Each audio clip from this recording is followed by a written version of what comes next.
The San Francisco Giants offseason plan has been revealed. After another mediocre 500 season, the front office is being very clear that they are going heavy on one side of the baseball this upcoming winter. We are going to break down all of the comments from General Manager Zack and President of Baseball Operations Buster Posey here on SF Giants Digest. Make sure to go down below, hit the subscribe button, as we will have all of the breaking news, rumors, speculation. We will have all of the big moments this upcoming offseason here on the channel, so make sure to subscribe to not miss a thing. Getting into this video specifically, we are talking about some recent comments from the two big decision makers with the Giants regarding this upcoming offseason. In an interview with John Shea of the San Francisco Standard, Zack made a few comments kind of giving us direction what the Giants are going to be focusing on this offseason. He said, right now there are holes. It's not to say that some of these holes can't be filled from within, but obviously if we can bring some pitching in from the outside to continue to build up depth and try and find quality, we're going to look at that as much as possible. Minasian later added that the club will be cautious of adding pitchers on long-term deals due to the risk of injury. Now, that risk of injury, being cautious on the long-term deals, that was first made known by Greg Johnson, the main owner of the San Francisco Giants, who said, going longer than $100 million and, whatever, 5 years, whatever it is going to be, they're going to be extremely careful there because of how many injuries they're extremely prevalent in Major League Baseball today with Tommy John, guys throwing as hard as ever. A lot of injuries in Major League Baseball, and we've seen it with the Dodgers. We've seen it with a lot of teams where you sign these guys to big-time contracts and they end up not being on the mound that much. So the Giants have said they're going to be very careful when it comes to getting into those six-digit numbers, but there's a lot of hope here still. The Giants are being clear that they're going to be adding to the staff, whether it's free agent, the trade market, also the bullpen. The bullpen needs a lot of help. So it's good to see that the front office is being clear about what their direction is this offseason, and they can say, instead of going after a Kyle Tucker or Bo Bichette, whatever it may be on the offensive side of things, they're going to go to Dylan Cease, Ranger Suarez, whoever it may be, and say, hey, we've made it clear we want pitching and we want you. We want you to come be the guy. So a little bit of direction for once. We haven't seen this, from Farhan. We didn't see it at all. So some clear direction is very, very it provides some relief for the Giants fan base. Now, obviously, about a few weeks ago, right after the season ended, Buster Posey made a few comments along the same lines. He said, I think our focus is going to be on pitching to try to fortify our starting staff. The same goes with the bullpen. I believe that pitching and defense wins, so that's where we'll probably start looking this offseason when free agency does happen. This is from the article by Alex Pavlovich of NBC Sports Bay Area. He said the offseason will start with the focus on the rotation, and as the Giants learned this year, that push should never really end. Posey felt great about the organization's depth, saying often that the strength of the franchise was young pitching. By August, it was clear that that was no longer the case.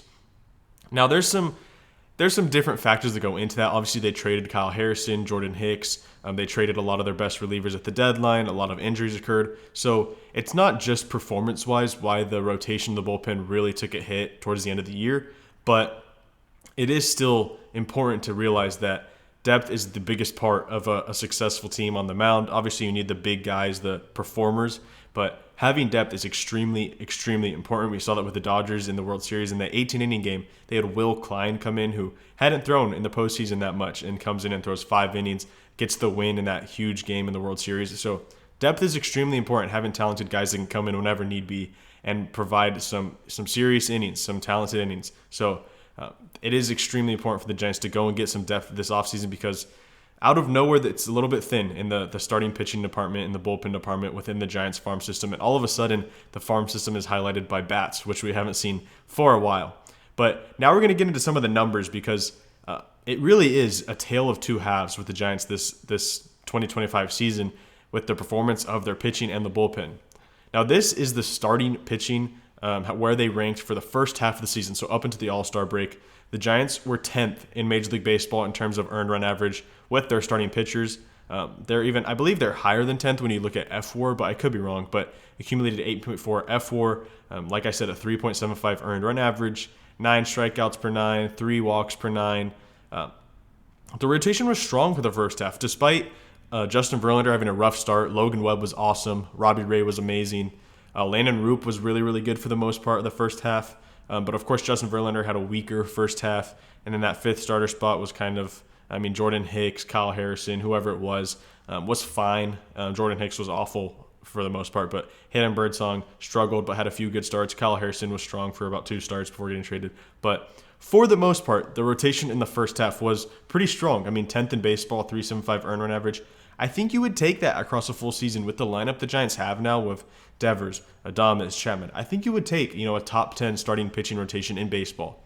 But the rotation was good, but it took a hit in the second half. We're going to get into that. But the relief, that's where the Giants were extremely, extremely good in the first half of the season. Their bullpen was the best in baseball in terms of earned run average, a 3.14 ERA through the All-Star break. Very, very good, obviously. Now, they didn't accumulate the same type of F4 that other teams. I think it's just because they didn't have a lot of the huge situations. The Giants were kind of flip-flopping their closers, so not a lot of the high-leverage saves, which accumulate a little bit more WAR. But still, a 3.14 earned run average, which is interesting with only an 8 strikeouts per 9. You see it's the lowest one here, pretty much, besides the ones in the 7s.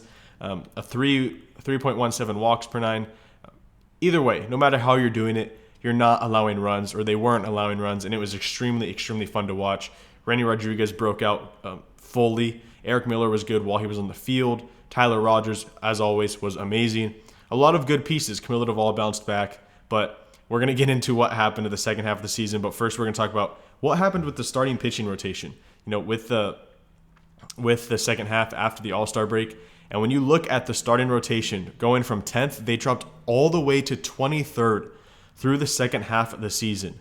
A 4.68 earned run average, and it's just the last 2 spots of the rotation. It was Kai Tang, Carson Seymour, Tristan Beck, whoever you want to throw that was throwing those last 2 spots, just didn't have what it takes. The Giants were in a postseason push for the majority of the second half. They went on that run. They were tied with the wild card spot for 2 hours, whatever it was we like to joke about. But the rotation was really what couldn't get it done. The lineup actually stepped up for the most part. Adames was good for a while. Devers is very good. Bailey was even good for the last month and a half, but the rotation just could not get it done. While Logan Webb was awesome as always, Justin Verlander was extremely, extremely good in the second half. Robbie Ray took a step back. He seemed to be a little bit tired after coming off of Tommy John for the first full season. And then, of course, like I just said, those last 2 spots just did not have what it takes to push the Giants into postseason contention. Now, in terms of the relief, the bullpen, they also took a hit. Not nearly as bad. They were still 12th in baseball with a 3.92 earned run average in the second half, but still, they traded Camilo Duvall. They traded Tyler Rogers. Of course, Randy Rodriguez went down with Tommy John. Eric Miller was done for the season. Just not nearly the same bullpen we saw in the first half. It was a shell of itself, if we're being honest. Still acquired 1 WAR, but still, that's not that much. Just, we saw Spencer Bivens getting high leverage spots, Matt Gage, Joey Lucchesi, guys who they're good. They had good years, don't get me wrong, but they probably aren't the names you want up in high leverage situations, and they ended up being those guys. Joel Peguero came up, showed some flashes, but still, not the names that you saw in the first half that provided, the best bullpen in baseball in terms of earned run average. So it makes a lot of sense why this front office is saying, like, hey, this offseason we need to go get 2 starting pitchers, maybe 3, whatever you want it to be. Landon Roop was great. He'll be the 3rd starter outside of Webb and Ray right now. But we need at least 2 starting pitchers, and we need a few relievers, whether it's minor league signings, probably 1 big signing in the bullpen, which I would hope Devin Williams, who we're talking about some of the names right here. But there's a few names out there where you need to be aggressive on the pitching side of the market, and it seems like the Giants are going to be. Obviously, there's some big names available. This is the top 10 starting pitchers in terms of F4 across the last 2 seasons. This is from ESPN. But Dylan Cease is out there, Framber Valdez, Ranger Suarez, Nick Martinez, Chris Bassett, Michael King. A lot of intriguing names here. I think the Giants will be in on possibly Cease and Valdez. Those are the higher end ones, so we'll see. Ranger Suarez seems like a slam dunk of a fit for the Giants. Shota Imanaga would be fun. Zack Gallen could be a bounce-back candidate. Merrill Kelly has been a killer for the Giants, but he is up there in age, 37.